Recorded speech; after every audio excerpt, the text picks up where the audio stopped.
Une fille pauvre supplie un milliardaire pour une paire de chaussures, pour l'école, promet de le rembourser. Sa réponse surprend tout le monde.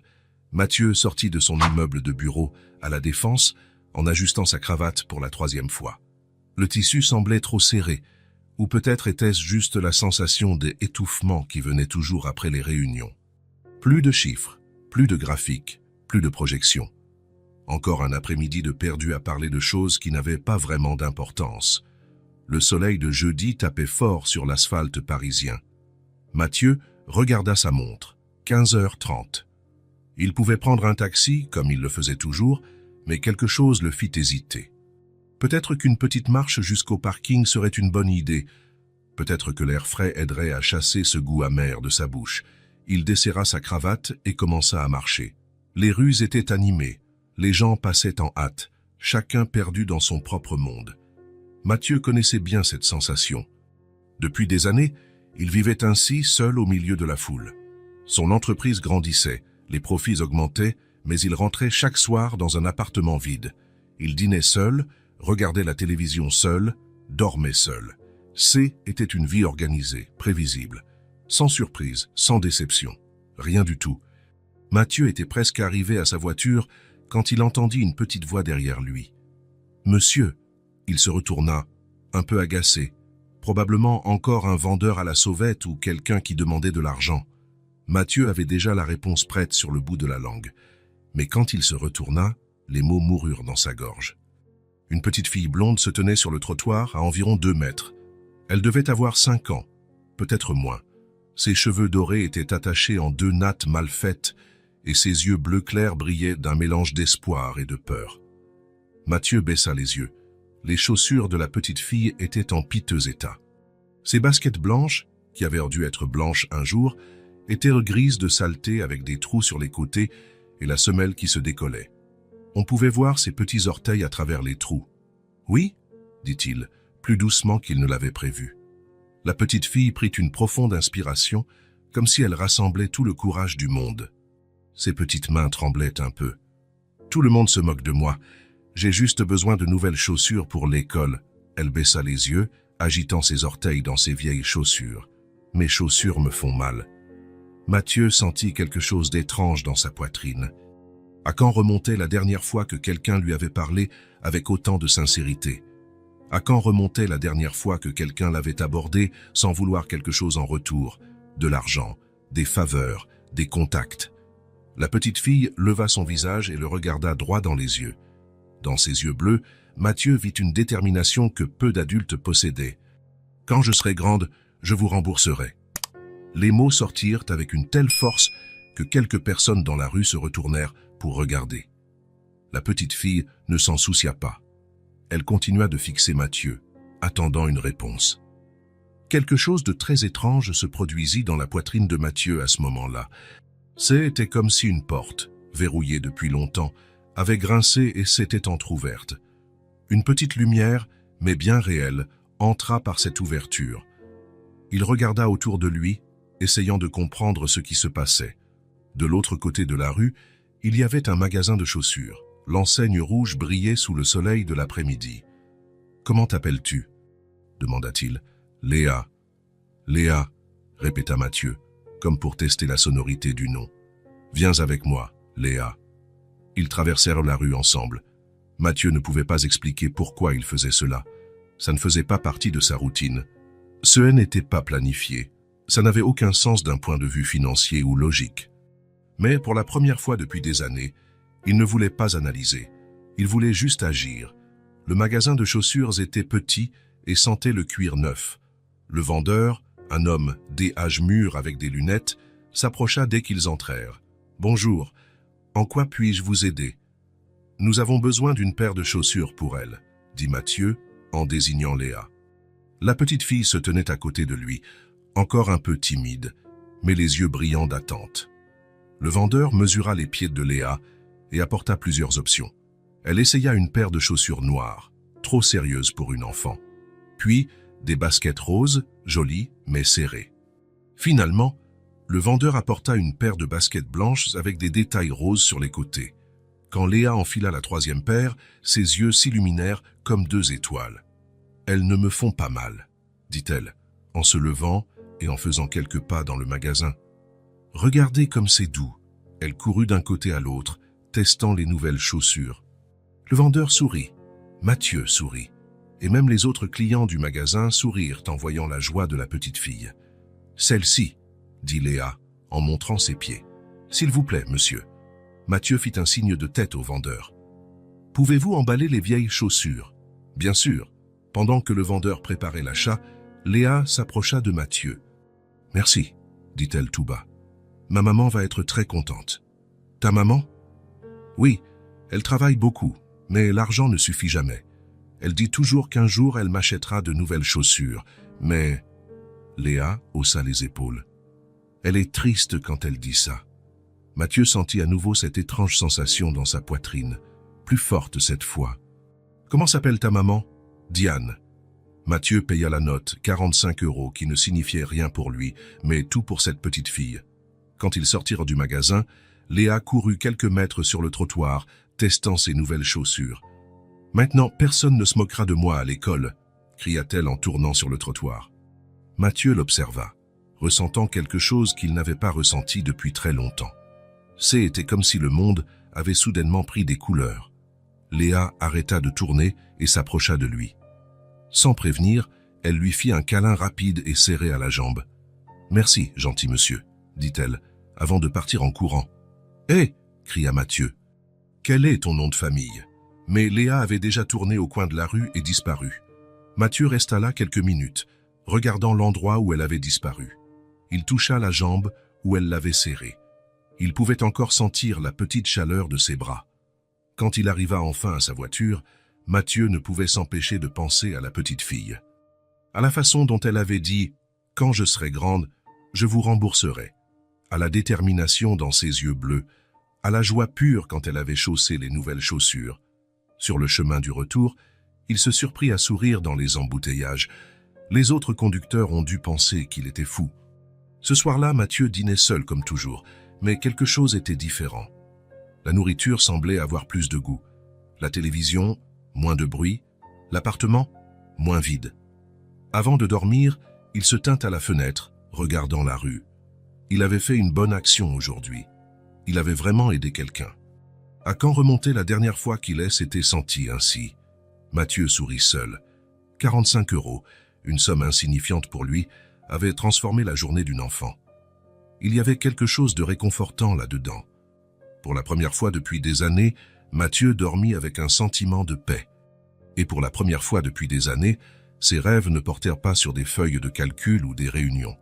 Ils portaient sur la joie pure dans les yeux d'une petite fille quand elle avait chaussé de nouvelles chaussures, et sur le fait que faire le bien peut être plus gratifiant que n'importe quel contrat signé. Une semaine passa depuis la rencontre avec Léa, mais Mathieu ne pouvait pas se le ôter de la tête. Il était déjà retourné 2 fois dans cette rue, regardant autour de lui dans l'espoir de la revoir. Il se sentait ridicule, un homme d'affaires de 42 ans cherchant une enfant qu'il connaissait à peine. Mais quelque chose en elle avait touché une partie endormie en lui. Le lundi après-midi, Mathieu quitta le bureau plus tôt. Il dit à sa secrétaire qu'il avait des rendez-vous importants, mais la vérité était qu'il ne supportait plus d'être enfermé entre ces 4 murs. Les réunions semblaient plus longues, les rapports plus ennuyeux, les conversations plus vides. Il marcha sur le même trottoir où il avait rencontré Léa. Le soleil d'automne peignait les feuilles des arbres de ton doré et une brise légère balançait les branches. Mathieu prit une profonde inspiration, sentant l'air frais remplir ses poumons. Pourquoi n'avait-il jamais remarqué à quel point ce quartier de la ville était beau? C'est alors qu'il entendit une voix familière derrière lui. Le monsieur des chaussures. Mathieu se retourna si vite qu'il faillit trébucher. Elle était là, ses cheveux blonds flottant en 2 nattes mieux faites que la dernière fois. Elle portait un manteau un peu trop fin pour la saison, mais les chaussures, celles qu'il avait achetées, brillaient, blanches et propres, à ses pieds. « Léa » dit-il, et il réalisa qu'il souriait comme un idiot. La petite fille courut vers lui, s'arrêtant à quelques pas. Ses yeux bleus brillaient d'une joie pure que Mathieu avait oublié qu'elle existait dans le monde. « Vous vous souvenez de mon nom » s'exclama-t-elle, l'air impressionné. « Bien sûr que je m'en souviens. Comment pourrais-je l'oublier » Léa regarda ses propres pieds, puis Mathieu. « Regardez, Elles sont encore neuves. Je les nettoie tous les jours après l'école. Elles te vont très bien, répondit Mathieu, sincèrement heureux de la voir. Maintenant, personne ne se moque de moi, dit-elle en secouant la tête avec sérieux. Avant, Thomas Leroy montrait toujours mes vieilles chaussures et disait que J était pauvre. Maintenant, il se tait. Quelque chose dans la poitrine de Mathieu se serra. L'idée que quelqu'un se moque de cet enfant le dérangeait plus qu'il n'aurait dû. Thomas Leroy n'a pas l'air d'être un garçon très gentil. Il ne l'est pas, acquiesça Léa en plissant le nez. Mais ça n'a plus d'importance. Elle fit un tour sur elle-même, montrant ses chaussures. Merci encore, monsieur. Mon nom était Mathieu. Mathieu Lefebvre. Mathieu, répéta-t-elle en testant le nom. Ça vous va bien. On dirait un nom de quelqu'un d'important. Il rit. Je ne sais pas si je suis si important que ça. Vous avez une voiture? Oui. Alors vous êtes important, conclut-elle avec la logique simple des enfants. Mathieu était sur le point d'expliquer que posséder une voiture ne rendait personne important, mais quelque chose sur son visage l'arrêta. Léa le regardait avec une admiration si sincère qu'il sentit une boule dans sa gorge. « Et toi ?» demanda-t-il, essayant de changer de sujet. « Qu'est-ce que tu fais ici toute seule ?»« J'attends ma maman. » Léa montra une laverie de l'autre côté de la rue. « Elle travaille là l'après-midi. Je reste à l'école jusqu'à 3 heures, puis je viens ici et j'attends qu'elle finisse son service. » Mathieu regarda sa montre. Il était presque 5 heures. « Tu attends ici tous les jours ?» Léa haussa les épaules comme si de rien n'était. « Seulement quand il n'y a pas école. Les autres jours, je reste avec Madame Bernard, notre voisine.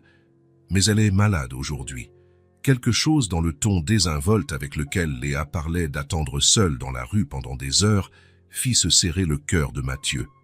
Il regarda le vieux sac à dos de la petite, avec la fermeture éclair cassée et des rustines sur les bretelles. « Ta mère sort à quelle heure ?»« À 6 heures, répondit Léa en s'asseyant sur un banc en bois en face de la laverie. Elle sortit un livre écorné de son sac. « Je lis en attendant. » Mathieu hésita un instant. Avait-il des plans pour la soirée? Non, rien d'autre que le dîner solitaire habituel et peut-être 1 heure ou 2 de travail à la maison. Les décisions rapides n'étaient pas son fort. Il aimait analyser, planifier, considérer toutes les variables. Mais ces derniers jours, quelque chose avait changé. « Tu aimerais aller quelque part en attendant ?»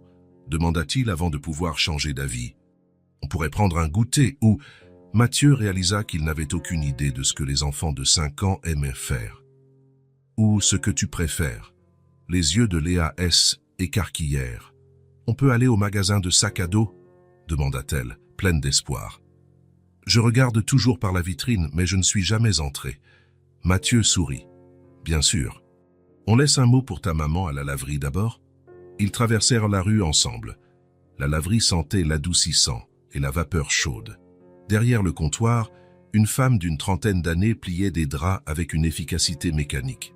Ses cheveux blonds étaient attachés en un chignon serré et de profondes cernes marquaient son visage fatigué. Malgré cela, Mathieu remarqua qu'elle était jolie, avec les mêmes yeux bleus que Léa. « Maman !» appela Léa en courant vers le comptoir. La femme leva les yeux et son visage se transforma instantanément. La fatigue laissa place à un sourire chaleureux. « Salut, ma chérie. Tu as fait tous tes devoirs ?»« Oui. » Léa se tourna et montra Mathieu, qui était resté près de la porte. « Maman, c'est le monsieur qui a acheté mes chaussures. » Le sourire de la femme disparut, remplacé par une expression de méfiance et d'inquiétude. Elle lâcha les draps et s'approcha rapidement. « Léa, qu'est-ce que je t'ai dit à propos de parler aux inconnus ?» chuchota-t-elle, mais pas assez bas pour que Mathieu ne l'entende pas. « Mais ce n'est pas un inconnu, » protesta Léa. « C'est Mathieu. » La femme regarda Mathieu avec un mélange de gratitude et de crainte. « Merci pour les chaussures, » dit-elle, la voix ferme mais douce. « Ma fille n'a pas arrêté d'en parler. C était très généreux de votre part. »« Ce n'est rien, » répondit Mathieu, se sentant soudainement mal à l'aise sous son regard intense. « C'est une fille incroyable. » Un bref sourire traversa le visage de la femme. « Oui, elle l'est. » Elle tendit la main. « Je suis Diane Dubois, la mère de Léa. » Mathieu Lefebvre. Il lui serra la main, remarquant les callosités sur ses paumes et ses ongles courts, sans vernis.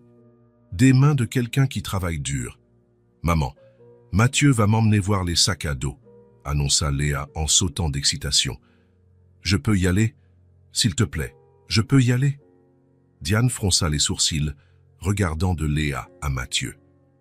Je ne sais pas si c'est une bonne idée, ma chérie, M. Lefebvre a probablement des choses importantes à faire, et je finis dans 1 heure.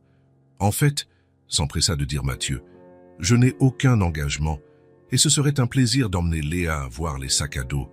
Je promets de la ramener avant 6 heures. Diane se mordit la lèvre, clairement en conflit.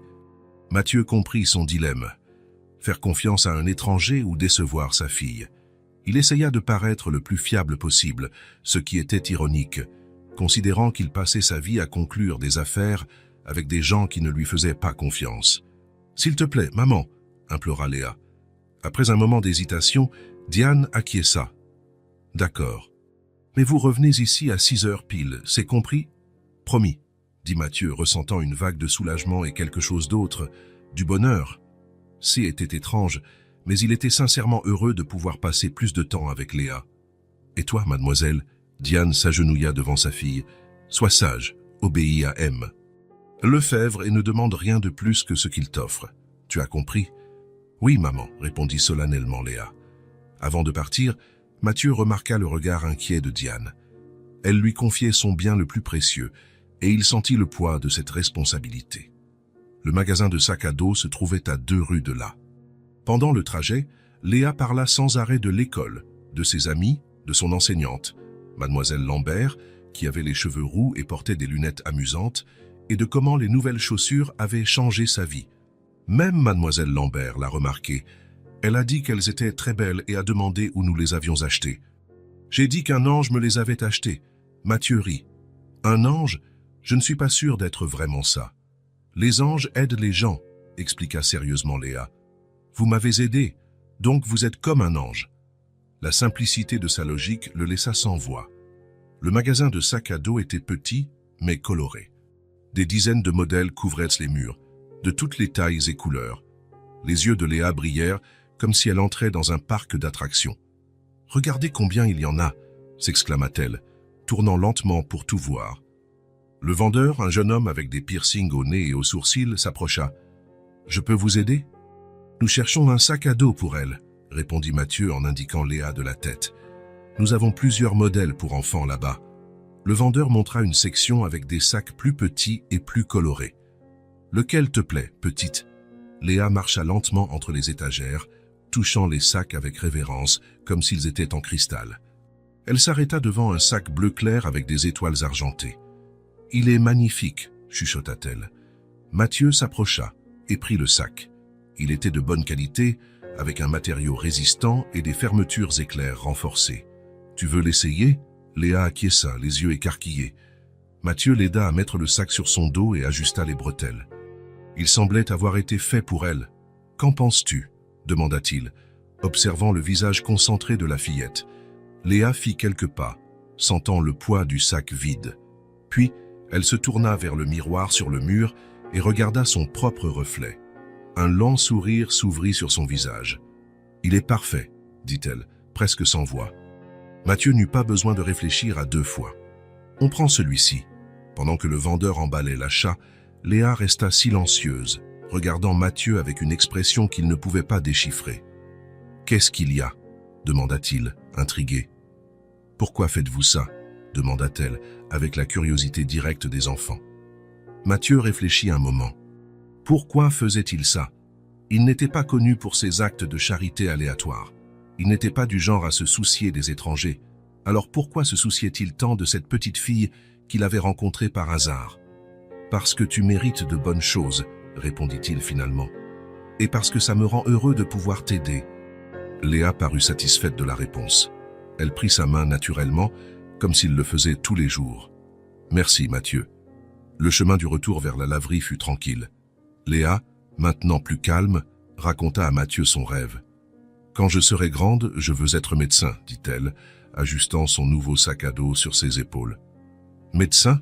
C'est incroyable. » « Pourquoi ?» Léa regarda le sol, soudainement sérieuse. « Ma maman a une toux qui ne passe pas. Elle dit que c'est juste la fatigue, mais je sais que c'est plus que ça. Je veux être médecin pour prendre soin d'elle, et des gens qui n'ont pas d'argent pour payer des médecins chers. Mathieu sentit un pincement au cœur. Il était surprenant de voir comment une si petite enfant comprenait déjà tant de difficultés de la vie. « Je suis sûr que tu seras un médecin incroyable, » dit-il, et il réalisa qu'il le croyait vraiment. Quand ils arrivèrent à la laverie, il était 5h50. Diane était à la porte, regardant sa montre avec anxiété. Son visage se détendit visiblement quand elle les vit. « Maman, regarde ce que j'ai eu !» Léa courut vers elle, se retournant pour montrer son nouveau sac à dos. Diane regarda le sac, puis Mathieu, une expression compliquée passant sur son visage. « Il est magnifique, ma chérie », dit-elle en caressant les cheveux de sa fille. Puis, à Mathieu, « Vous n'auriez pas dû. »« J'avais voulu le faire, » répondit-il simplement.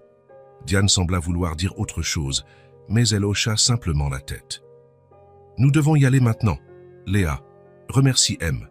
Lefebvre. »« Merci, Mathieu. » Léa serra sa jambe comme elle l'avait fait le jour des chaussures. Mathieu sentit cette chaleur familière dans sa poitrine. « De rien, Léa. » En regardant la mère et la fille S éloignées main dans la main, Mathieu réalisa qu'il ne voulait pas que ce soit la fin. Pour la première fois depuis des années, il avait hâte de revoir quelqu'un. « Diane !» appela-t-il, avant de pouvoir y réfléchir. Elle s'arrêta et se retourna. « Oui, je pensais... » Mathieu hésita.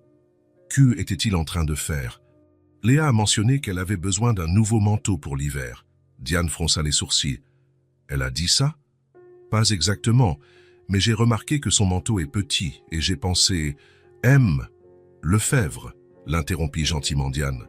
« Je vous remercie de votre générosité, vraiment, mais je ne peux pas accepter d'autres cadeaux. »« Ce n'est pas un cadeau, » s'empressa de dire Mathieu. « C'est un prêt. Comme Léa l'a dit, elle me remboursera quand elle sera grande. » Un petit sourire apparut au coin des lèvres de Diane. « Elle a dit ça, n'est-ce pas? » Mot pour mot. Diane secoua la tête, mais le sourire resta. « Vous êtes une personne intéressante, Mathieu Lefebvre. C'est bien ou c'est mal? » « Je n'ai pas encore décidé. » Elle ajusta son sac sur son épaule. « Nous serons au magasin de vêtements samedi, à 10h, 27 rue des Lilas. Si vous voulez passer... » Mathieu sentit quelque chose qu'il n'avait pas ressenti depuis l'adolescence. Des papillons dans l'estomac. « J'y serai. » Pour la première fois, il vit Diane sourire vraiment. Et il réalisa qu'elle avait le même sourire que Léa. Pas seulement sur les lèvres, mais dans les yeux. Un samedi, alors. Un samedi. Mathieu resta sur le trottoir, les regardant éloignés. La petite fille blonde avec son nouveau sac à dos étoilé, et la mère fatiguée mais forte. Deux êtres lumineux qui, d'une manière ou d'une autre, étaient entrés dans sa vie. Ce soir-là, Mathieu n'alluma pas la télévision. Il s'assit sur le balcon de son appartement et regarda les étoiles, pensant aux yeux bleus qui lui avaient souri plus tôt, aux yeux de la fille et aux yeux de la mère. Pour la première fois depuis des années, il attendait quelqu'un. Et pour la première fois depuis des années, l'avenir semblait plein de possibilités. Le printemps était arrivé.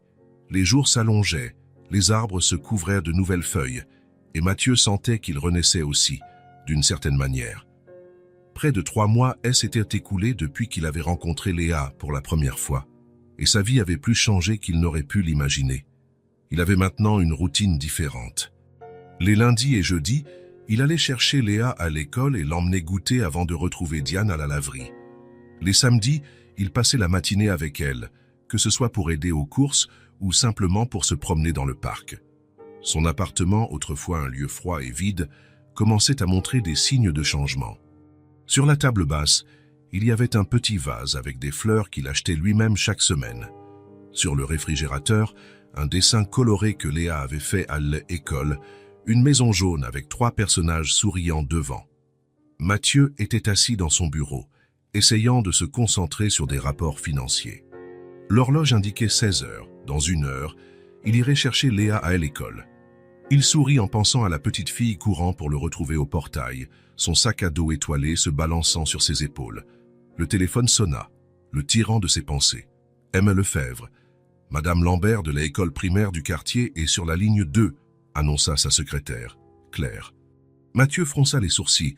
Madame Lambert était l'enseignante de Léa. Passez-la-moi, Claire. M. Lefebvre. La voix de l'enseignante semblait préoccupée. Désolé de vous déranger au travail, mais Diane m'a donné votre numéro en cas d'urgence. Mathieu sentit un pincement au cœur. Est-ce qu'il est arrivé quelque chose à Léa? Non, ne vous inquiétez pas. Elle va bien physiquement, mais elle est très contrariée. Il y a eu un incident en classe aujourd'hui. Quel genre d'incident? L'enseignante hésita. Les enfants parlèrent du métier de leurs parents. Quand ce fut le tour de Léa, Thomas Leroy l'a interrompu et a dit des choses désagréables. Sur le fait qu'elle n'a pas de père, sur sa mère qui est... Enfin, les mots haine n'étaient pas gentils. Mathieu serra le téléphone avec force. Encore ce Thomas Leroy. Et que s'est-il passé ensuite? Léa est restée très silencieuse pendant un moment. Puis, pendant la récréation, elle a donné un coup de poing dans le nez de Thomas. Malgré la gravité de la situation, Mathieu dut retenir un sourire. Elle a des ennuis? Techniquement, oui. Nous avons dû la mettre en retenue. Et nous avons appelé sa mère. Mais Diane est au milieu d'un service important et ne peut pas partir. C'est pourquoi je vous appelle. J'arrive tout de suite, dit Mathieu, en se levant déjà. Merci de m'avoir prévenu. Il conduisit jusqu'à l'école le cœur serré. Bien qu'il admirât le courage de Léa, il savait qu'elle devait souffrir. La petite fille était trop fière pour montrer de la faiblesse, mais Mathieu avait appris à lire entre les lignes. Elle, école primaire, était un bâtiment en briques rouges, avec une grande cour. Mathieu se gara et se dirigea rapidement vers le secrétariat. « Je suis Mathieu Lefebvre. Je viens chercher Léa Dubois. » La secrétaire le regarda avec curiosité. « Vous êtes de la famille ?»« Je suis un ami de la famille. Madame Lambert m'a appelé. » Après avoir vérifié une liste, la secrétaire acquiesça. « Elle est dans la salle 104 avec Madame Lambert. » Mathieu traversa les couloirs vides, les murs décorés de dessins colorés et de projettes scolaires. Il trouva la salle 104 et frappa doucement à la porte entr'ouverte. Madame Lambert, une jeune femme aux cheveux roux et aux lunettes rondes, leva la tête. Léa était assise sur une chaise dans un coin, la tête baissée, les jambes se balançant sans toucher le sol. « Lefebvre, je suis contente que vous soyez venu, » dit l'enseignante en se levant pour l'accueillir. Léa leva les yeux. Quand elle vit Mathieu, son visage s'illumina une seconde, mais reprit vite son expression sérieuse. « Salut, ma petite, » dit Mathieu en s'agenouillant devant elle. « J'ai entendu dire que tu as eu une journée difficile. » Léa haussa les épaules, sans répondre. « Je vais vous laisser parler, » dit Madame Lambert avec tact, en sortant de la salle. Une fois seul, Mathieu tira une chaise trop petite pour lui et s'assit maladroitement à côté de Léa. « Alors, tu as donné un coup de poing à Thomas Leroy. » Léa resta silencieuse quelques secondes, puis, d'une petite voix, « Il le méritait. »« Probablement. Mais tu veux me raconter ce qui s'est passé ?» La fillette secoua la tête, les yeux fixés sur le sol. « Léa, tu sais que tu peux tout me dire, n'est-ce pas ?» Elle se mordit la lèvre, luttant contre les larmes. « Thomas a dit que ma mère est une... Elle ne put répéter le mot. « Et il a dit que tu restes avec nous seulement parce que tu as pitié. » Mathieu sentit une vague de colère et de tristesse en même temps. Quel genre d'enfant disait des choses pareilles? Quel genre de parent cet enfant avait-il? « Et tu l'as cru ?» demanda-t-il doucement. Léa le regarda pour la première fois. « Non, mais j'y étais en colère. Je comprends. » Mathieu prit sa petite main. « Mais tu sais, parfois les gens disent de mauvaises choses parce qu'ils sont malheureux. Thomas n'a pas l'air malheureux, il a tout ce qu'il veut. Parfois, ceux qui ont tout n'ont rien en vérité, » dit Mathieu, se souvenant de ce qu'était sa propre vie avant de connaître Léa et Diane. « Et Thomas a tort, tu sais, je ne reste pas avec vous par pitié. Je reste parce que vous êtes les personnes les plus incroyables que j'ai jamais rencontrées. » Les yeux bleus de Léa se remplirent de larmes. « Vraiment ?» Parole d'honneur. Elle sourit enfin, mais redevint sérieuse juste après. « Maman va être fâchée contre moi. »« Probablement un peu, » admit Mathieu, « mais elle comprendra. Ne prends juste pas l'habitude, d'accord? Les coups de poing ne résolvent pas les problèmes. Ça a résolu le problème avec Thomas. » Il a pleuré comme un bébé. Mathieu essaya, mais ne put contenir un rire. « Même, la prochaine fois, parle-en à un adulte, d'accord ?» Léa acquiesça, un peu à contre-cœur. « J'ai quelque chose pour vous, » dit-elle soudain, en ouvrant son sac à dos. « Pour moi ?» La fillette sortit un papier plié et le lui tendit cérémonieusement. « Je ne peux pas payer les chaussures. » Mais j'ai fait un cadeau. Mathieu ouvrit le papier avec soin. C était un dessin fait au crayon de couleur et au feutre, deux bonshommes allumettes, un grand, en costume, et une petite silhouette avec des nattes et une robe bleue. Ils se tenaient la main, et un grand cœur rouge flottait au-dessus d'eux. En haut de la page, en lettres tordues et colorées, était écrit « Mathieu et Léa, meilleurs amis ». « Il est magnifique, Léa, dit-il, sentant une boule dans sa gorge. « Parce que maintenant, vous avez un ami, expliqua-t-elle, comme si c'était la chose la plus évidente du monde. Tout le monde a besoin d'amis. Mathieu regarda le dessin un long moment. Combien de cadeaux coûteux avait-il reçus dans sa vie? Des montres, des cravates en soie, des bouteilles de vin rares. Rien ne l'avait touché comme ce simple morceau de papier avec un dessin d'enfant. C'est le plus beau cadeau que j'ai jamais reçu, dit-il, et il n'avait jamais dit quelque chose d'aussi vrai. Léa sourit, toute la tristesse de la journée oubliée. Vraiment, absolument vrai. La fillette se leva et le serra dans ses bras, ses petits bras peinants à entourer son cou. Merci d'être venu me chercher, Mathieu. Chaque fois que tu auras besoin, je serai là, répondit-il en lui rendant son étreinte. Plus tard, après avoir parlé avec la directrice et Madame Lambert, Mathieu emmena Léa prendre une glace avant de retrouver Diane. Tandis que la petite savourait une grande coupe de glace au chocolat, il sortit le dessin de sa poche et le regarda à nouveau. Mathieu et Léa, meilleurs amis. Il plia soigneusement le papier et le rangea dans son portefeuille, comme si C était le document le plus important du monde. D'une certaine manière, il l'était. Ce soir-là, en rentrant chez lui, Mathieu prit un vieux cadre qu'il avait gardé dans un tiroir. Il nettoya la vitre, ajusta le dessin et le plaça sur sa table de chevet, à côté du lit. La dernière chose qu'il vit avant de dormir furent ces deux bonshommes allumettes se tenant la main sous un grand cœur rouge. Et sans pour la première fois depuis longtemps, Mathieu Lefebvre s'endormit en souriant, sachant qu'il n'était plus seul au monde, parce que maintenant il avait une amie. Le soleil de l'après-midi entrait par les fenêtres du bureau de Mathieu, créant des motifs dorés sur le parquet. Il regardait l'écran de l'ordinateur sans vraiment voir les chiffres, ses pensées loin de là. Au cours des dernières semaines, sa vie avait pris une tournure qu'il n'aurait jamais imaginée. Le téléphone sonna, le tyran de ses rêveries. M. Lefebvre, votre réunion avec le comité d'investissement commence dans 15 minutes. La voix de Claire, sa secrétaire, résonna dans l'interphone. Merci, Claire. J'y serai dans un instant. Mathieu ajusta sa cravate et rassembla ses notes, mais avant de pouvoir se lever, son portable vibra. C était un message de Léa, envoyé depuis le téléphone de Diane. « Tu viens aujourd'hui? J'ai une surprise. » Un sourire involontaire traversa son visage, tandis qu'il répondait « Bien sûr. Je serai au parc à 5 heures. » La réunion S éternisa pendant 2 heures, mais Mathieu le remarqua à peine. Une partie de son esprit restait fixée sur le message, se demandant quelle serait la surprise. Au cours des derniers mois, il avait appris que les surprises de Léa pouvaient être n'importe quoi. D'une pierre spéciale, trouvée sur le chemin de l'école, à un nouveau dessin pour son livre de médecine. À 4h30, Mathieu fit quelque chose qu'il n'aurait jamais fait auparavant. Il demanda de clore une réunion plus tôt. « J'ai un engagement que je ne peux pas reporter », expliqua-t-il à ses associés, qui le regardèrent avec un étonnement à peine dissimulé. Mathieu Lefebvre, l'homme qui prolongeait régulièrement les réunions jusque tard dans la nuit, était maintenant pressé de partir. Le parc Monceau se trouvait à 10 minutes du bureau. Quand il arriva, le soleil commençait à se coucher, peignant le ciel de teintes oranges et roses. Léa était déjà là, courant autour de la fontaine centrale, tandis que Diane la surveillait depuis un banc voisin. « Mathieu !» cria Léa en le voyant, courant dans sa direction. « Tu es vraiment venu !» Il s'agenouilla pour la recevoir dans ses bras, un geste devenu naturel entre eux. « Bien sûr que je suis venu.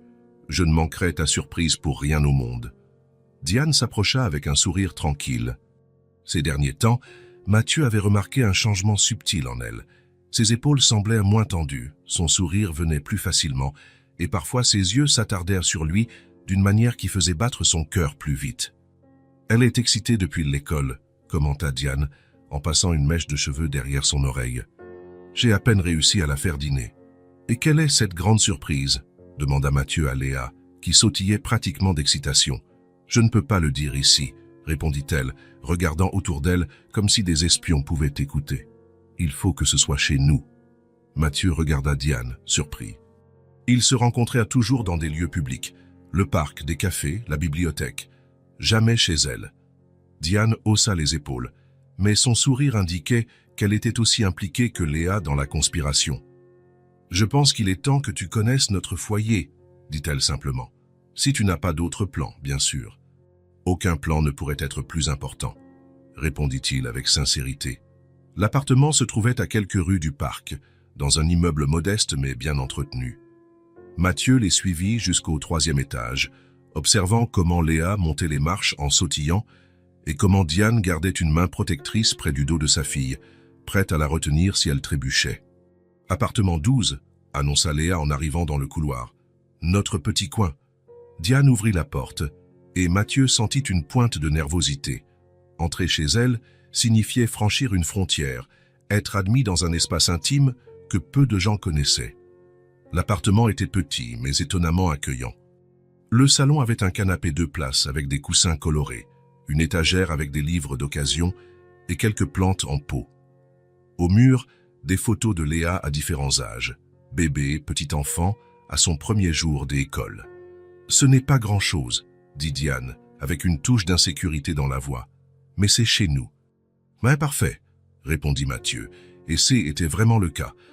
Chaque coin de l'appartement racontait une histoire, transmettait chaleur et soin. Comparé à son propre appartement minimaliste et impersonnel, cet endroit débordait de vie. « Maintenant, la surprise » annonça Léa en courant vers la cuisine. Mathieu suivit Diane jusque-là, où une petite table était déjà mise pour 3 personnes. Il y avait un plat simple de pâtes à la sauce et une salade verte. Léa a insisté pour préparer le dîner, expliqua Diane à voix basse. Je n'ai aidé qu'avec la cuisinière, bien sûr. J'ai fait les pâtes, déclara fièrement Léa. Et la surprise, c'est que tu vas dîner ici avec nous ce soir. Mathieu sentit quelque chose de chaud s'étendre dans sa poitrine. Un dîner, quelque chose de si simple, si courant pour la plupart des gens, mais qui pour lui représentait bien plus. Ce N n'était pas un dîner d'affaires, ni une rencontre décontractée. C'était une famille l'invitant à faire partie de leur routine la plus intime. « C'est la meilleure surprise que je pouvais recevoir, » dit-il, et la sincérité dans sa voix fit que Diane le regarda avec une nouvelle expression. Le dîner fut simple, mais Mathieu ne se souvenait pas de la dernière fois qu'un repas avait été aussi savoureux. Léa domina la conversation, racontant sa journée à l'école. Comment Thomas Leroy avait été puni pour avoir tiré les cheveux d'une fille et comment mademoiselle Lambert avait loué son dessin du système digestif. « Et toi, comment s'est passée ta journée ?» demanda Diane à Mathieu quand Léa fit enfin une pause pour manger. La question le prit par surprise. « À quand remontait la dernière fois que quelqu'un s'était intéressé sincèrement à sa journée ?»« C'était bien, » répondit-il, réalisant à quel point cela sonnait générique. « J'ai eu une réunion sur un nouveau projet, rien de très excitant. »« Tu as l'air fatigué, » observa Diane, ses yeux, elle, évaluant avec soin. « Tu travailles trop. »« Probablement, » admit Mathieu. « Mais dernièrement, j'essaie de mieux équilibrer les choses. »« À cause de nous ?» demanda Léa, la bouche encore pleine de pâtes. « Léa, ne parle pas la bouche pleine. » La réprimanda doucement Diane. Mathieu sourit. « Oui, à cause de vous, » répondit-il, et il vit les yeux de Léa s'illuminer. Après le dîner, Léa insista pour montrer sa chambre à Mathieu. C'était un petit espace avec un lit simple, des étagères avec quelques livres de la bibliothèque et un bureau où elle dessinait et étudiait. Au mur était accroché le manteau d'hiver que Mathieu lui avait acheté, soigneusement repassé, et sur un cintre. « Tu aimes ma chambre ?» demanda-t-elle, avide d'approbation. « Elle est merveilleuse », répondit honnêtement Mathieu. « Très organisée.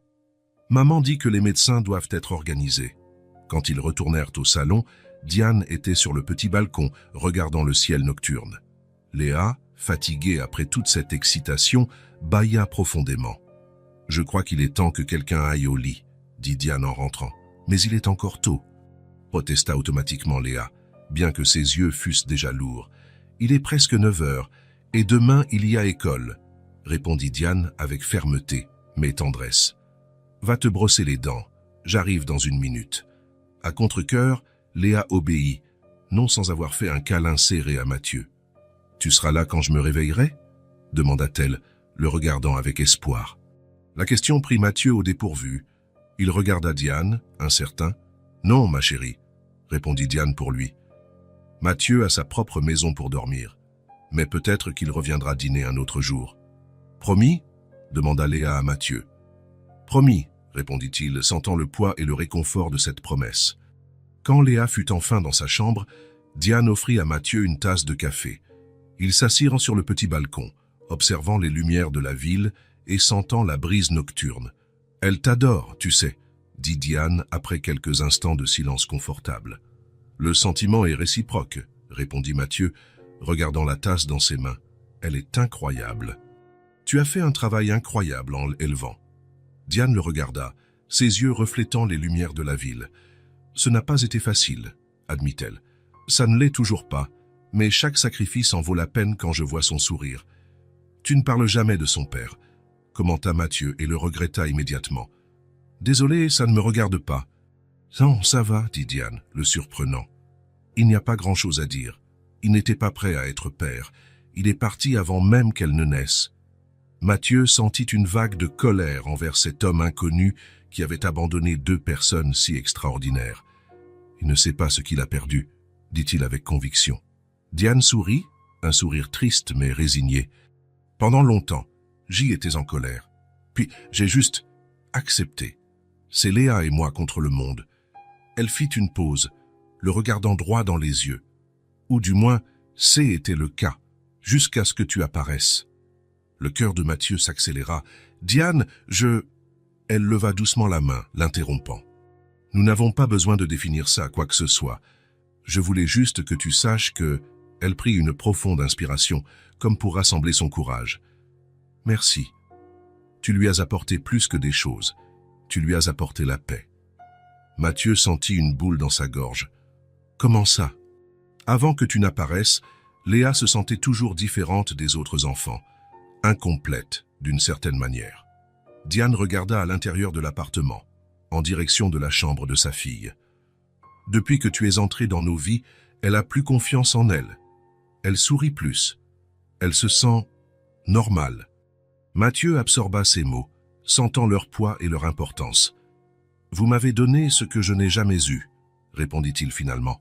« De l'affection, de l'attention, de l'amour véritable. » C'était la première fois qu'il utilisait ce mot, et il sortit naturellement. « J'ai passé ma vie à accumuler des choses, des réussites, des propriétés. Et à la fin de la journée, je rentrais dans un appartement vide. » Diane tendit la main, touchant légèrement la sienne sur la table. « Il n'est plus vide, » dit-elle simplement. Ils restèrent ainsi un moment, les mains se touchant doucement, observant la nuit. Les mots n'étaient pas nécessaires. Tous deux savaient que quelque chose d'important grandissait entre eux, quelque chose qui avait besoin de temps et de soins pour s'épanouir complètement. Quand Mathieu se leva enfin pour partir, il se sentit différent, plus léger, d'une certaine manière, mais aussi plus ancré, comme s'il avait enfin trouvé sa place dans le monde. « Je peux revenir demain ?» demanda-t-il à la porte. Diane sourit, et dans ce sourire, il y avait promesse et possibilité. « On fera des crêpes. Ce sont les préférées de Léa. Et les tiennes ? » « Je préfère les galettes, » répondit-elle, une lueur espiègle dans les yeux. « Mais les crêpes sont un bon compromis. Alors ce sera des crêpes, » dit Mathieu en lui rendant son sourire. Quand il referma la porte derrière lui, Mathieu resta un instant dans le couloir. De l'intérieur de l'appartement, il pouvait entendre la voix douce de Diane chantant une berceuse à Léa. Le son l'enveloppa comme une étreinte, lui faisant réaliser une vérité simple et profonde. Pour la première fois de sa vie d'adulte, Mathieu Lefebvre sentait qu'il appartenait à quelque part. Pas à son bureau élégant, pas à son appartement luxueux, pas au club exclusif qu'il fréquentait. Il appartenait à ce petit appartement au 3e étage, où une petite fille rêvait d'être médecin et où une femme affrontait le monde avec courage et grâce. Il appartenait à cette famille improvisée, qui, d'une manière ou d'une autre, avait trouvé une place pour lui dans leur cœur. Et en se dirigeant vers sa voiture, Mathieu sut qu'il ferait n'importe quoi pour protéger et nourrir ce nouveau sentiment d'appartenance. Cette nouvelle chance d'avoir une famille, avec soin, avec respect, avec amour. La nuit était froide lorsque Mathieu quitta l'appartement de Diane et Léa. Une fine bruine commençait à tomber, transformant les lumières de la ville en taches colorées à travers le pare-brise. Il conduisait lentement, sans hâte de rentrer chez lui. À la radio, une musique douce comblait le silence, mais Mathieu, elle, écoutait à peine. Son esprit était rempli d'images de la soirée, le sourire de Léa en montrant sa chambre, le doux contact de la main de Diane sur la sienne, l'odeur du café frais sur le petit balcon. De petits moments qui, d'une manière ou d'une autre, semblaient plus significatifs que n'importe quel grand événement de sa vie antérieure.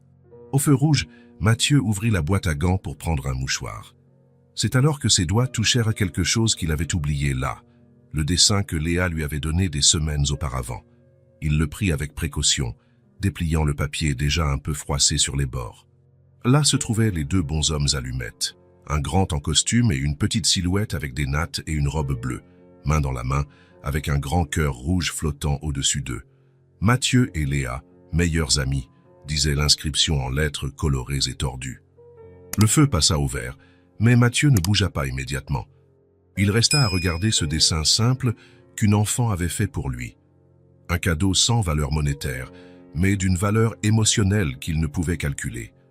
Des klaxons retentirent derrière lui, le ramenant à la réalité. Mathieu posa soigneusement le dessin sur le siège passager et poursuivit sa route. Son appartement dans le centre de Paris semblait plus grand et plus vide que jamais lorsqu'il entra. Les lumières automatiques s'allumèrent, révélant un environnement impeccable et froid, des meubles coûteux choisis par un décorateur, des tableaux sélectionnés par un consultant en art, un système audio de pointe qu'il utilisait rarement. Mathieu enleva sa veste et sa cravate, les laissant sur une chaise. Il prit le dessin de Léa et se dirigea vers la grande baie vitrée qui montrait la ville en contrebas. La pluie était intensifiée et des gouttes coulaient sur la vitre comme des larmes silencieuses. « Qu'est-ce que je suis en train de faire ?» murmura-t-il pour lui-même, en regardant la ville nocturne. À 42 ans, Mathieu Lefebvre avait bâti une vie que beaucoup enviaient. Une entreprise prospère, des comptes en banque bien garnis, des propriétés dans 3 villes différentes. C était le genre d'homme qui apparaissait dans les magazines d'affaires, avec l'air sérieux et confiant de celui qui sait exactement ce qu'il veut. Mais là, seul dans son appartement luxueux, tenant un dessin d'enfant, Mathieu se demandait s'il avait jamais su ce qu'il voulait vraiment. Il se dirigea lentement vers le bar et se servit un whisky. Pas pour s'enivrer, il n'avait jamais été un grand buveur, mais pour sentir la chaleur familière descendre dans sa gorge, quelque chose de réconfortant au milieu de la confusion de ses pensées. Le verre dans une main et le dessin dans l'autre, Mathieu s'assit sur le canapé en cuir italien qui avait coûté plus que ce que beaucoup de gens gagnaient en un an. Le contraste entre ce meuble luxueux et le simple morceau de papier dans sa main ne pouvait être plus frappant. « Meilleurs amis », lut-il à voix haute, passant ses doigts sur les lettres colorées. À quand remontait la dernière fois qu'il avait eu un meilleur ami, peut-être à l'université, ou même avant, à l'adolescence. Avec le temps, les amis étaient transformés en contacts, en collègues, en partenaires d'affaires. Des relations mesurées par ce qu'elles pouvaient offrir, non par ce qu'elles signifiaient. « Je n'ai jamais eu ça », chuchota Mathieu à l'appartement vide. Une amitié sincère, une étreinte véritable. Il ferma les yeux, se souvenant du câlin de Léa. Si petit et en même temps si immense, sans arrière-pensée, sans attente, sans calcul. Juste de l'affection pure, offerte librement. Et Diane, la façon dont elle le regardait maintenant, avec un mélange de gratitude et quelque chose de plus qu'il n'osait nommer. La manière dont sa main avait trouvé la sienne sur le balcon, comme si était sa place naturelle. Mathieu se leva et alla dans la chambre. Sur la table de chevet, il n'y avait qu'une horloge numérique et une tablette. Il ouvrit le tiroir et y plaça le dessin de Léa, mais ne le referma pas immédiatement. Il resta à regarder cette image simple, ressentant une étrange paix. Était-il possible, à 42 ans, de découvrir une partie de soi-même qu'on n'avait jamais su exister? Était-il possible d'apprendre à aimer d'une manière qu'on n'avait jamais expérimentée? Mathieu sortit son téléphone de sa poche et ouvrit la galerie de photos. Parmi les images de réunions et d'événements d'entreprise, Il trouva ce qu'il cherchait. Une photo qu'ils avaient prise au parc quelques semaines auparavant. Léa au milieu, avec une glace fondant dans sa main et un sourire qui occupait la moitié de son visage. Diane à droite, ses cheveux blonds brillant au soleil, un sourire timide mais sincère sur les lèvres. Et lui-même à gauche, paraissant plus détendu que sur n'importe quelle autre photo qu'il possédait. Il ressemblait à une famille. La prise de conscience le frappa avec une force inattendue. Le manque qu'il ressentait n'était pas celui du confort, du luxe ou du statut. Le manque était elle, Léa et son enthousiasme contagieux, Diane et sa force tranquille. Mathieu s'allongea sur le lit king size qu'il occupait seul depuis tant d'années. L'appartement silencieux autour de lui semblait maintenant un mausolée plutôt qu'un foyer. Il avait construit une forteresse de solitude avec des briques de succès professionnel et un mortier d'ambition. Mais maintenant, quelque chose avait changé en lui. Une porte qui était restée verrouillée pendant des décennies avait été ouverte par une petite clé. Le sourire d'une enfant, la gentillesse d'une mère célibataire, la simplicité d'un dîner partagé sur une table trop petite. Pour la première fois depuis longtemps, Mathieu s'endormit en pensant non pas à des contrats ou des réunions, mais à des rires et des étreintes. Aux crêpes pour le dîner de demain. À une petite fille qui rêvait d'être médecin et à une femme qui créait un foyer à partir de rien. Il changeait. L'homme qui se réveillerait le lendemain matin ne serait pas exactement le même que celui qui s'était endormi. Peu à peu, jour après jour, Mathieu Lefebvre se transformait. Et, étonnamment, il aimait ça. Dans l'obscurité de la chambre, éclairé seulement par la lueur lointaine de la ville au dehors, Mathieu sourit. Le dessin dans le tiroir, les deux bonshommes allumettes, se tenant la main, était plus qu'un cadeau d'enfant. Était une promesse, une possibilité. Un avenir qu'il n'avait jamais envisagé, mais qui semblait maintenant le seul à avoir du sens. Demain serait un autre jour. Il y aurait des crêpes, des rires, peut-être un autre contact demain. De petits moments qui, ensemble, construisaient quelque chose de grand, quelque chose de réel. Quelque chose qui, finalement, en valait la peine.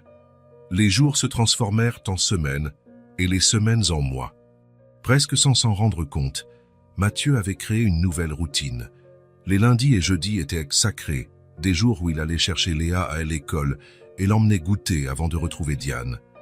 Les samedis, ça a été le jour de passer toute la matinée avec elle, à faire les courses, à visiter le parc ou simplement à regarder un film pour enfants sur la petite télévision de leur salon.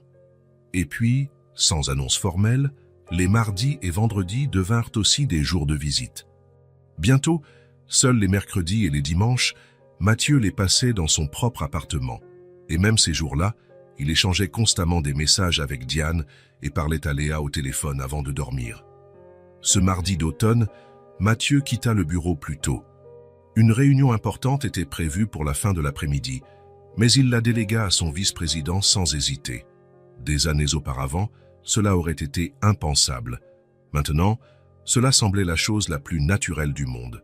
En chemin vers l'appartement de Diane et Léa, il s'arrêta dans une petite boulangerie-pâtisserie. L'odeur du pain frais l'accueillit à son entrée, ainsi que le sourire de la propriétaire, une dame italienne qui le connaissait déjà par son nom. M. Lefebvre. Comme d'habitude? Oui, s'il vous plaît, Madame Rossi. Et ce gâteau au chocolat que Léa aime tant. Ah, pour la petite princesse. La dame sourit, ses yeux se plissant au coin. Vous savez, mon mari dit que vous avez l'air différent maintenant. Différent comment? Demanda Mathieu, sincèrement curieux. Plus léger. Elle fit un geste vague avec ses mains. Comme si vous aviez enlevé un poids de vos épaules. C'est bon à voir. Mathieu sourit en prenant les sacs qu'elle lui tendait. Je crois que c'est le cas. Quand il arriva à l'immeuble familier, Mathieu n'eut plus besoin de frapper à la porte. Il avait maintenant sa propre clé, un petit objet en métal qui signifiait bien plus que l'accès à un appartement. Pourtant, par respect, il sonnait toujours avant d'utiliser la clé. C'est ouvert. La voix de Diane résonna de l'intérieur. Il entra, ressentant cette sensation familière de chaleur qui l'enveloppait toujours en franchissant la porte. L'appartement n'avait pas beaucoup changé ces derniers mois, mais de petits détails révélaient sa présence constante. Une paire de chaussons pour homme à côté du canapé, une tasse avec son nom sur elle, étagère de la cuisine, une de ses vestes accrochée au porte-manteau de l'entrée. « J'ai apporté du pain et un gâteau », annonça-t-il, posant les sacs sur le comptoir de la cuisine. Diane coupait des légumes, les cheveux blonds attachés en un chignon lâche. Elle se tourna vers lui avec un sourire, et Mathieu sentit cette chaleur désormais familière dans sa poitrine. « Tu apportes toujours quelque chose », dit-elle en s'essuyant les mains sur son tablier. « Tu n'aurais pas dû. »« J'aime bien. » Il s'approcha et, dans un geste encore nouveau mais déjà naturel, l'embrassa légèrement sur les lèvres. « Où est Léa ?»« Dans sa chambre, en train de finir ses devoirs. Elle a dit qu'elle avait une surprise pour toi. » Mathieu enleva sa veste et l'accrocha soigneusement. Ces derniers temps, il s'habillait de manière plus décontractée, toujours élégant, mais moins formel. Aujourd'hui, il ne portait qu'un pantalon de ville et une chemise claire, sans cravate. « Besoin d'aide ?» demanda-t-il, observant la quantité de légumes sur la planche à découper. « Toujours », répondit Diane avec un sourire. Il y avait quelque chose de profondément réconfortant à cuisiner à ses côtés. Mathieu n'avait jamais été très doué en cuisine. Des années de repas au restaurant ou livrés à domicile l'avaient assuré. Mais avec Diane, il apprenait. Couper des légumes, assaisonner des sauces et même faire un simple gâteau le week-end dernier. « Comment s'est passée ta journée ?» demanda-t-elle alors qu'ils travaillaient côte à côte dans la petite cuisine. « Agité. Nous finalisons un contrat avec une entreprise japonaise. Beaucoup de paperasse, beaucoup de réunions. Et tu as délégué la réunion d'aujourd'hui. » Ce « n'était pas une question, et Mathieu sourit en réalisant à quel point elle le connaissait bien. « Oui, il y a quelques mois, je serais resté jusqu'à minuit au bureau. Maintenant, tu as de meilleurs endroits où être, » compléta-t-elle en touchant légèrement son bras. « Exactement. » Le son de pas pressés interrompit le moment. Léa entra en courant dans la cuisine, les yeux brillants d'excitation. « Mathieu !» Elle se jeta dans ses bras et il l'attrapa en plein vol, la faisant tourner une fois avant de la reposer.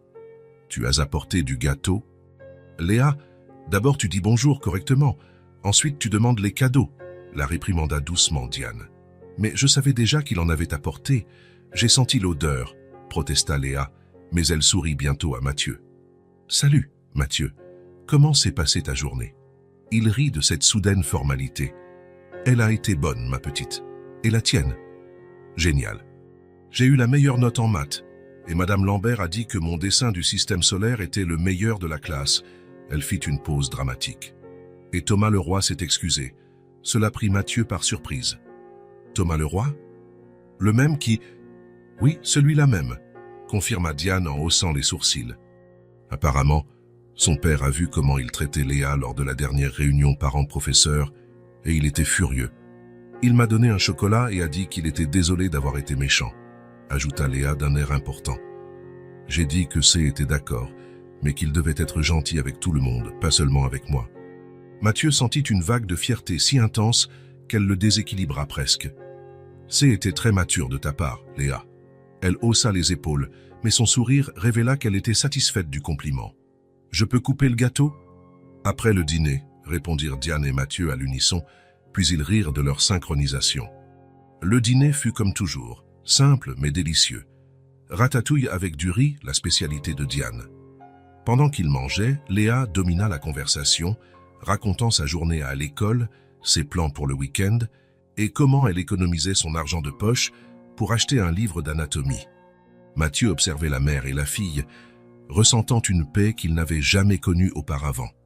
Ici, à cette petite table avec une nappe à fleurs, mangeant dans des assiettes simples qui ne s'accordaient pas, il se sentait plus chez lui qu'il ne l'avait jamais été dans son appartement luxueux. Après le dîner, vint le moment du gâteau.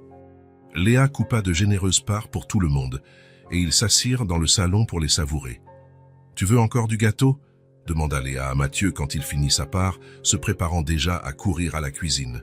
« Je veux bien, » répondit-il, puis il ajouta sans réfléchir, « et je veux rester un peu plus longtemps. » Léa sourit comme s'il avait dit la chose la plus naturelle du monde. « Tu peux rester pour toujours, si tu veux. » Diane S. étouffa avec son café et Mathieu sentit son visage chauffer. La simplicité avec laquelle Léa parlait le prenait parfois au dépourvu. « Léa, va te brosser les dents. Il se fait tard, » dit Diane, essayant clairement de changer de sujet. Mais il est encore tôt. Il est presque 9 heures et demain il y a école. Avec un soupir exagéré, Léa se leva, mais non sans faire un câlin à Mathieu. Bonne nuit. Tu seras là quand je me réveillerai?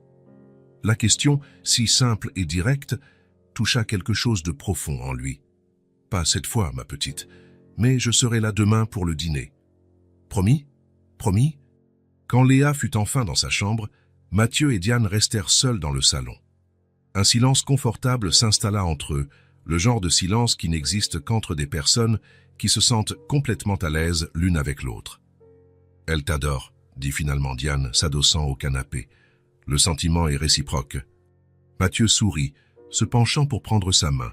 « Vous deux avez changé ma vie, tu sais. » Diane serra doucement ses doigts.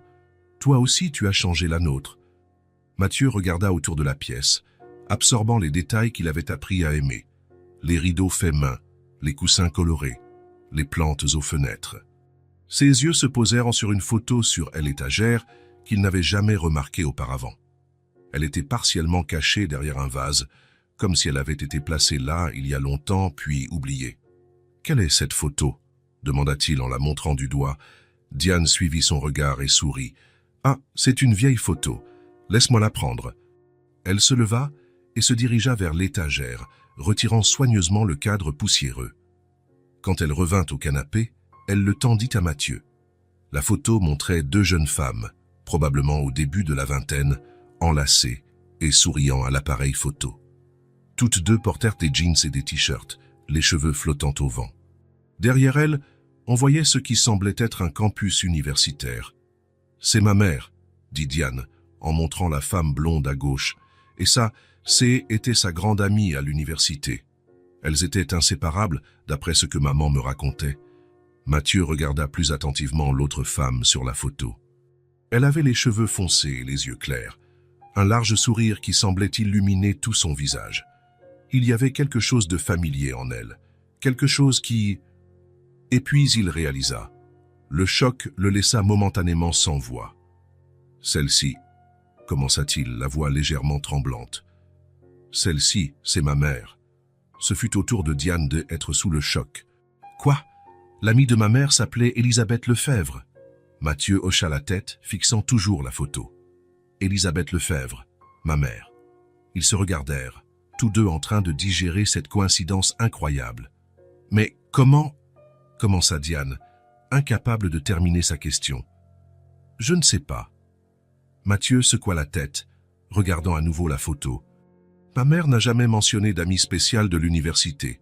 Elle parlait peu de son passé. La mienne non plus. » Diane prit la photo, l'observant avec de nouveaux yeux.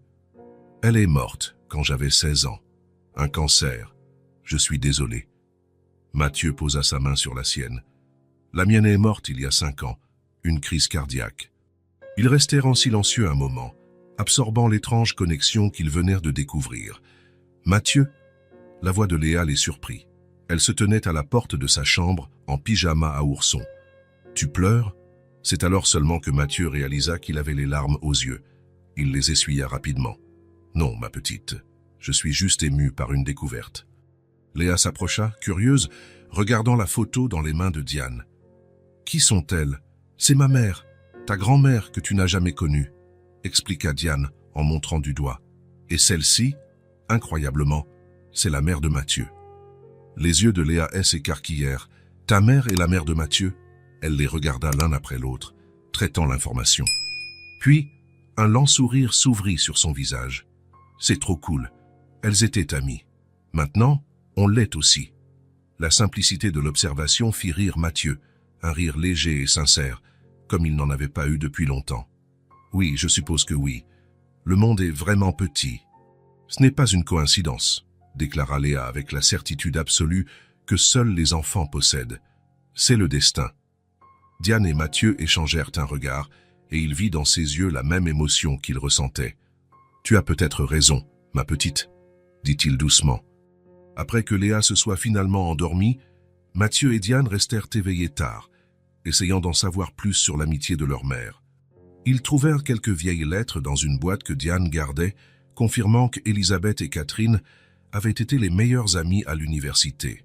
mais avaient perdu le contact lorsqu'elles avaient déménagé dans des villes différentes après leur diplôme. C'est comme si elles avaient commencé quelque chose que nous étions destinés à continuer, dit Diane en feuilletant les lettres jaunies par le temps. Mathieu hocha la tête, pensif. Le passé qui retrouve le présent. Quand ils se préparèrent enfin à dormir, Mathieu réalisa qu'il ne voulait pas partir. Pas cette nuit. Pas après cette découverte qui semblait sceller encore plus leur lien. « Reste, » dit Diane, comme si elle lisait dans ses pensées. « Juste pour dormir.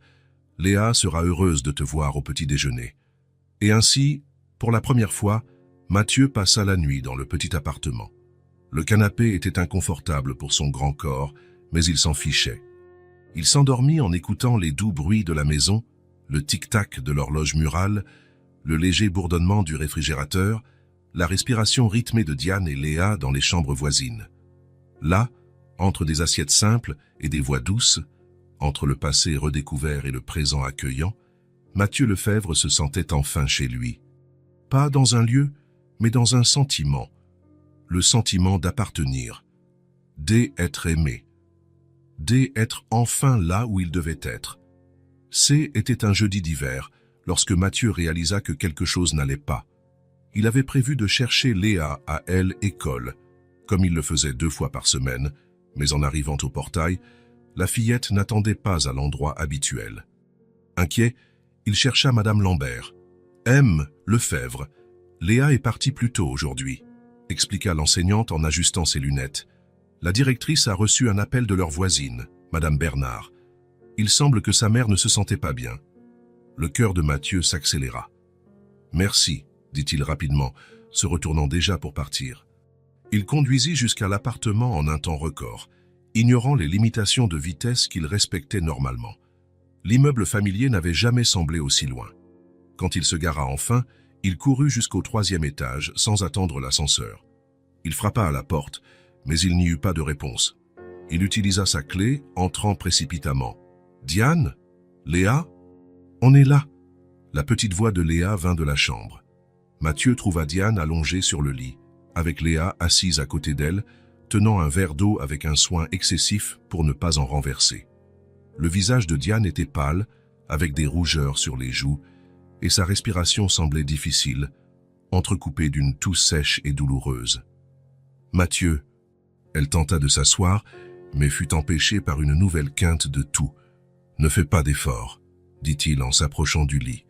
Il posa sa main sur son front, sentant la chaleur de la fièvre. « Que s'est-il passé ?» C'est Léa qui répondit, sa voix petite et effrayée. « Maman n'a pas pu travailler. Elle tousse beaucoup. Elle a craché du sang au travail, et la gérante a appelé un taxi. » Mathieu regarda Diane, alarmé. « Du sang. Diane, nous devons aller à l'hôpital maintenant. »« Ce n'est rien, » protesta-t-elle faiblement. « J'ai juste besoin de me reposer un peu. »« Maman, s'il te plaît, » implora Léa, ses yeux bleus remplis de larmes contenues. « Tu as promis d'aller chez le médecin si ça empirait. » Mathieu réalisa que ce n'était pas la première fois que Diane se sentait mal. Les signes étaient là.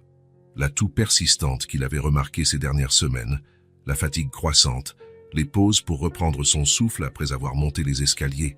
« Ce n'est pas une suggestion, Diane, » dit-il fermement. « Nous allons à l'hôpital maintenant. Je peux te porter si nécessaire. » Quelque chose dans son ton ou peut-être le regard effrayé de Léa convainquit finalement Diane. Elle hocha faiblement la tête. « D'accord, mais juste une consultation rapide. » Ce ne fut pas une consultation rapide. Après le premier examen, Diane fut immédiatement envoyée pour des examens plus poussés. Mathieu resta avec Léa dans la salle d'attente, essayant de la distraire avec des jeux de mots et des histoires, tandis que son propre cœur battait la chamade d'inquiétude. 3 heures plus tard, le médecin apparut enfin.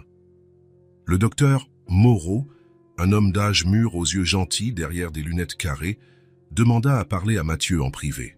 « Je ne suis qu'un ami de la famille », expliqua Mathieu hésitant. « Elle a demandé que je vous parle », répondit le médecin. « Elle a dit que vous êtes la personne la plus proche qu'elle est. » Mathieu sentit une oppression dans sa poitrine. Il regarda Léa qui, s'était endormie sur le banc, enroulée dans son manteau.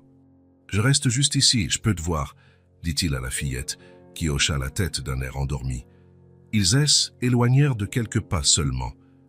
Comment va-t-elle? Demanda Mathieu, essayant de garder une voix ferme. Madame Dubois souffre d'une maladie pulmonaire chronique, dit le docteur Zamoro sans détour. Les examens montrent des dommages importants aux poumons, probablement causés par des années d'exposition à des produits chimiques. Des produits chimiques? Elle a mentionné qu'elle travaille dans une laverie depuis près de 6 ans. Les produits utilisés dans ces établissements, en particulier les solvants pour le nettoyage à sec, sont extrêmement toxiques lorsqu'ils sont inhalés régulièrement. Mathieu ferma les yeux un instant, essayant de digérer l'information. Quel est le traitement? Nous allons commencer un traitement médicamenteux pour contrôler les symptômes et ralentir la progression de la maladie. Mais, Lefebvre, la partie la plus importante du traitement est le changement d'environnement. Elle ne peut pas continuer à travailler dans cette laverie. Mathieu hocha la tête, son esprit courant déjà avec des possibilités. Je peux la voir? Bien sûr. Nous préparons les papiers pour sa sortie. Elle pourra rentrer chez elle aujourd'hui, mais elle aura besoin d'un repos absolu dans les prochains jours. Diane était assise au bord d'un lit, portant à nouveau ses vêtements. Elle paraissait petite et fragile, sous les lumières fluorescentes de l'hôpital, mais il y avait une détermination familière dans ses yeux quand elle vit Mathieu. « Désolé pour ça, » dit-elle, avant qu'il ne puisse dire quoi que ce soit. « Ne t'excuse pas, » répondit Mathieu en s'asseyant à côté d'elle. « Pourquoi ne m'as-tu pas dit que tu étais si malade ?» Diane haussa les épaules, un geste qu'il connaissait bien, sa façon de minimiser les problèmes. « Je ne voulais inquiéter personne. Je pensais que ça irait mieux. Le médecin m'a parlé de ton diagnostic. » Mathieu prit sa main. « Pourquoi as-tu continué à travailler là-bas, sachant que ça te faisait du mal ?» Un sourire triste traversa le visage de Diane. « Les factures ne se paient pas toutes seules, Mathieu. Et Léa doit manger, a besoin de vêtements, Elle a besoin de sa mère en bonne santé, compléta-t-il doucement. Les yeux de Diane se remplirent de larmes qu'elle tenta de retenir. « Je n'ai pas le choix. »« Si, tu l'as. » Mathieu serra sa main. « Je veux te proposer un emploi avec moi. » Diane cligna des yeux, surprise. « Quoi? Mon entreprise a besoin de quelqu'un pour gérer les archives. C'est un travail administratif, léger, dans un environnement propre et bien ventilé, avec un salaire décent. » Il hésita, choisissant ses mots avec soin. « Tu mérites mieux, Diane, et tu seras mieux payé. »« Mathieu, je n'ai pas d'expérience en travail de bureau. Tu es organisé, attentive aux détails, et tu apprends vite. Ce sont les qualités dont j'ai besoin. Le reste, tu l'apprendras sur le tas. » Diane secoua la tête, l'air confuse. « Pourquoi? Pourquoi ferais-tu ça ?» Mathieu la regarda, cette femme forte qui avait conquis son cœur presque sans s'en rendre compte. « Parce que je tiens à toi, à vous deux. » Il sourit. « Et parce que je suis le patron et que je peux embaucher qui je veux. » Un petit rire s'échappa de Diane, bientôt interrompu par une quinte de tout plus légère. « Je ne veux pas de charité, Mathieu. Ce n'est pas de la charité, c'est de la reconnaissance. » Il prit ses 2 mains maintenant. « Diane, tu es la personne la plus travailleuse et compétente que j'ai jamais rencontrée.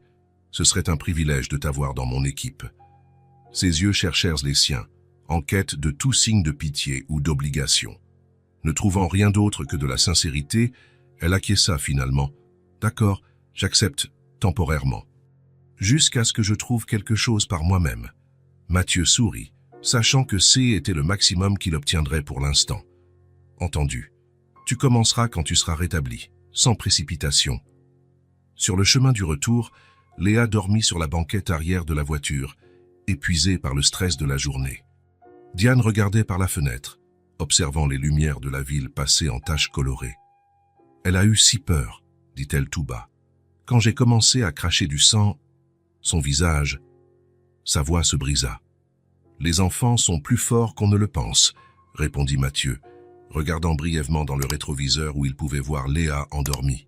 « Et maintenant, elle sait que tu vas aller bien. »« C'est vrai ?» demanda Diane, une vulnérabilité rare dans sa voix. « Oui. » Mathieu tendit la main et prit la sienne.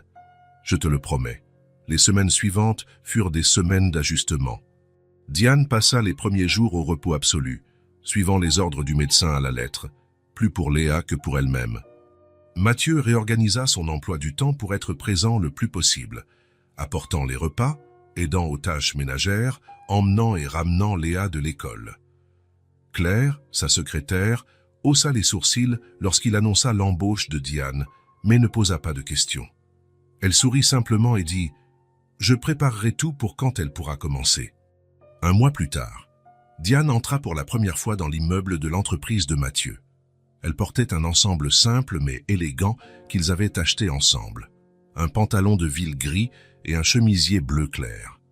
Ses cheveux blonds étaient attachés en un chignon bien fait, et il y avait une nervosité dans ses yeux que Mathieu trouva adorable. « Détends-toi, » dit-il tout bas alors qu'il montait dans l'ascenseur. « Tu vas très bien t'en sortir. » Et ce fut le cas. À la surprise de personne, sauf peut-être de Diane elle-même, elle avait un talent naturel pour l'organisation et l'efficacité. En quelques jours, elle avait déjà créé un meilleur système pour les archives, identifiant des documents importants mal classés et proposant des améliorations dans les processus. « Ta petite amie est une perle rare », commenta le vice-président de Mathieu après une semaine. « Nous aurions dû l'embaucher il y a des années. » Mathieu ne corrigea pas le terme « petite amie ». D'une certaine manière, c'était ce que Diane était devenue, bien qu'ils n'aient jamais formellement défini leur relation. Il y avait un respect mutuel, une affection qui grandissait chaque jour, et des moments d'intimité qui n'avaient pas besoin d'étiquettes. Le meilleur de tout était de voir la transformation de Léa. Avec sa mère travaillant à des horaires de bureau, dans un environnement sûr, la fillette semblait s'être délestée d'un poids invisible. Elle étudiait plus tranquillement, riait plus, dormait mieux. Et elle adorait visiter occasionnellement le bureau de sa mère, s'asseyant sur une chaise supplémentaire avec ses livres et ses dessins, observant avec admiration comment Diane était respectée de tous. « Ta mère est très douée dans ce qu'elle fait », commenta Mathieu lors d'une de ses visites, alors qu'il emmenait Léa prendre un chocolat chaud à la cafétéria de l'immeuble. « Je sais », répondit Léa avec fierté. « Elle a toujours été douée pour tout. Elle avait juste besoin d'une chance. La sagesse simple de l'enfant le surprenait souvent. Les dimanches devinrent des jours spéciaux. Mathieu, qui passait autrefois ses week-ends seul dans son appartement ou à des engagements sociaux vides de sens, avait maintenant un rituel, déjeuner avec Diane et Léa. Parfois, ils cuisinaient ensemble, d'autres fois, ils commandaient à manger. Mais étaient toujours des moments de connexion sincère.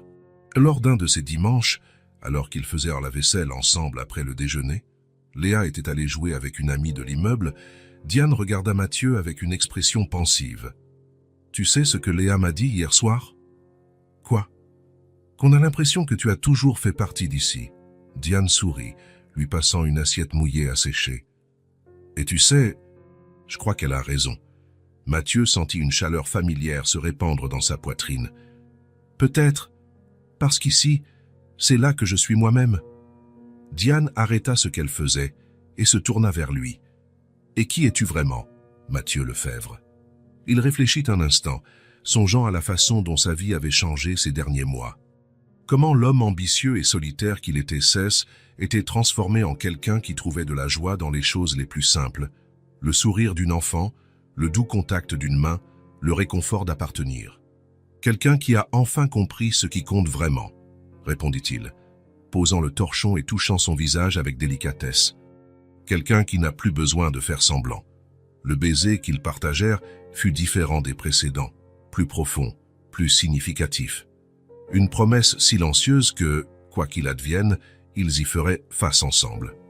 Ce soir-là, alors que Mathieu se préparait à retourner à son appartement, Léa posa la question qu'elle posait toujours. « Tu seras là quand je me réveillerai ?» Avant qu'il ne puisse répondre, Diane intervint. « Pourquoi ne restes-tu pas, Mathieu? Pas seulement aujourd'hui, tous les jours. » Les mots restèrent en suspens dans l'air, chargés de sens. Mathieu regarda de Diane à Léa, voyant l'espoir dans les yeux de toutes les deux. « Vous êtes sûre ?» demanda-t-il, le cœur battant la chamade. « Absolument », répondit Diane, et Léa acquiesça avec emphase. 2 semaines plus tard, l'appartement luxueux de Mathieu était en vente. Ses effets personnels, étonnamment peu nombreux pour quelqu'un qui y avait vécu si longtemps, avaient été transférés dans le petit appartement du 3e étage, qui semblait maintenant plus plein, plus complet. La toux de Diane avait considérablement diminué avec le traitement et le changement d'environnement. Son visage avait repris des couleurs, et il y avait une énergie renouvelée dans ses mouvements. Au travail, elle avait déjà été promue assistante administrative, avec un salaire encore meilleur.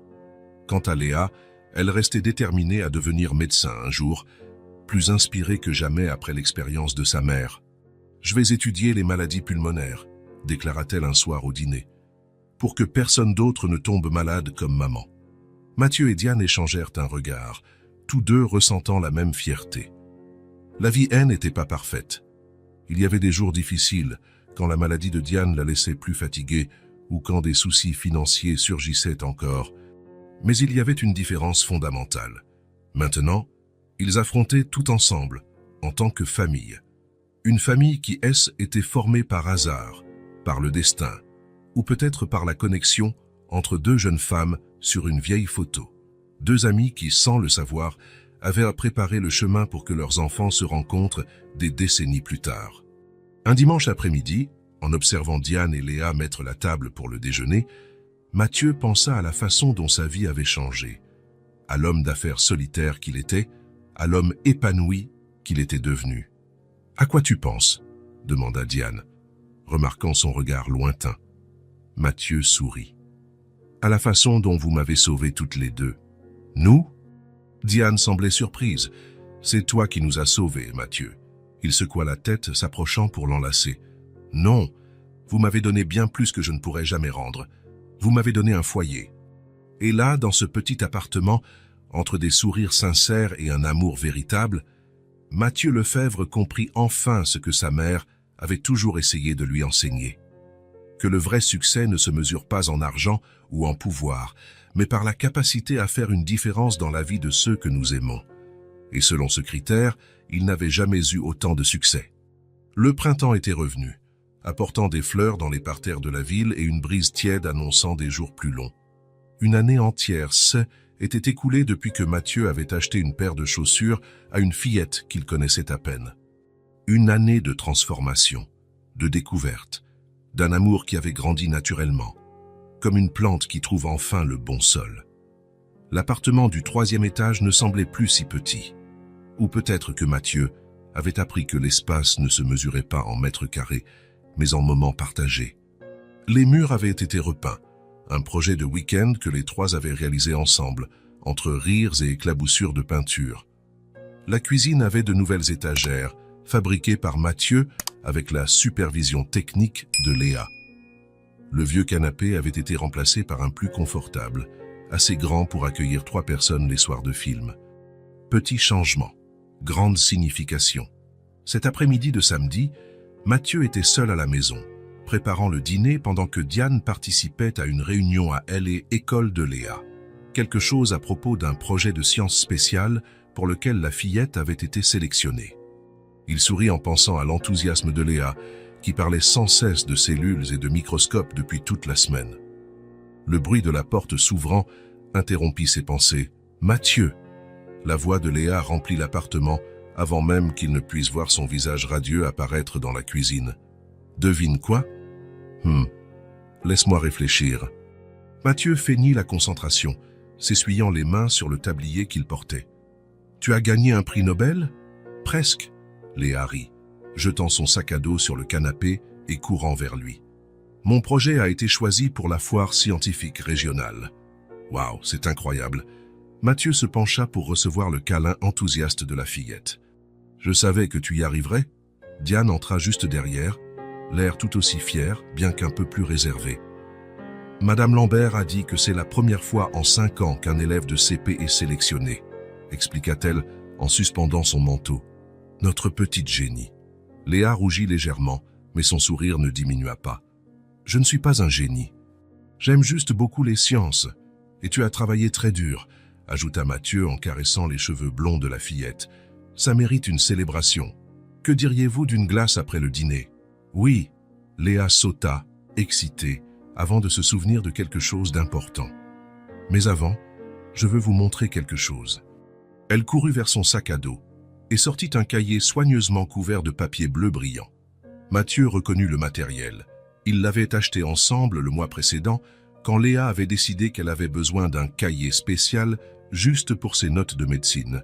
« Venez voir. » appela-t-elle en s'asseyant à la table du salon. Mathieu et Diane échangèrent des sourires complices avant de rejoindre la fillette. Léa ouvrit le cahier avec un soin presque révérencieux, révélant des pages remplies de dessins colorés et de notes dans son écriture enfantine mais soignée. « Ça, c'est le cœur », expliqua-t-elle, montrant un dessin étonnamment détaillé pour une enfant de 6 ans. Il a 4 parties principales. Le sang sale entre par ici et le propre sort par là. Mathieu observa avec un intérêt sincère, tandis que Léa tournait les pages, montrant des dessins de poumons, d'os, de cellules et même un cerveau coloré avec différentes teintes pour les parties qui contrôlent différentes choses. Chaque dessin était accompagné de petites notes, certaines clairement inspirées des livres qu'ils avaient lus ensemble, d'autres fruits de l'imagination créative de Léa. « C'est impressionnant, ma petite, » dit-il quand elle ferma enfin le cahier. « Tu seras un médecin incroyable. » Les yeux de Léa brillèrent avec la certitude absolue que seuls les enfants possèdent. « Quand je serai médecin, tu seras mon premier patient, » déclara-t-elle solennellement. « Moi » Mathieu feignit l'inquiétude. « Et si je ne suis pas malade ?»« Tout le monde a besoin d'un check-up, » répondit Léa, utilisant un terme qu'elle avait manifestement appris récemment. « J'y écouterai ton cœur, je mesurerai ta tension et je te donnerai des vitamines. » Mathieu et Diane rirent de la sérieux avec lequel elle planifiait son avenir. « Ce sera un honneur d'être votre premier patient, docteur Dubois, » dit Mathieu, faisant une petite révérence qui arracha d'autres rires à Léa. « Et maman sera la deuxième, » ajouta la fillette en enlaçant Diane. « J'ai hâte, » répondit Diane en embrassant le sommet de la tête de sa fille.